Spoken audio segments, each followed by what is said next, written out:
Novelist, ചെറുകഥാകൃത്ത്, വിമർശകൻ, അധ്യാപകൻ എന്നീ നിലകളിൽ അറിയപ്പെടുന്ന പി. സുരേന്ദ്രന്റെ ജീവചരിത്രം.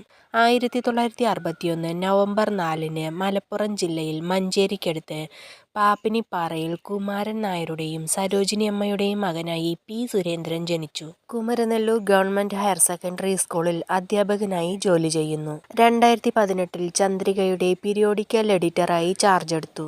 പിരിയൻ ഗോവണി, ഭൂമിയുടെ നിലവിളി, ഹരിതവിദ്യാലയം, കറുത്ത പ്രാർത്ഥനകൾ, അഭയാർത്ഥികളുടെ പൂന്തോട്ടം, ജലസന്ധി, മഹായാനം, സാമൂഹ്യപാഠം, മായാപുരാണം, കാവേരിയുടെ പുരുഷൻ, ഗ്രീഷ്മമാഭിനി, ബർമുഡ, ആഴത്തിന്റെ നിറം, രാജനീതി, ചൈനീസ് മാർക്കറ്റ്, ബുദ്ധവസ്ത്രം തുടങ്ങിയവ അദ്ദേഹത്തിന്റെ കൃതികളാണ്.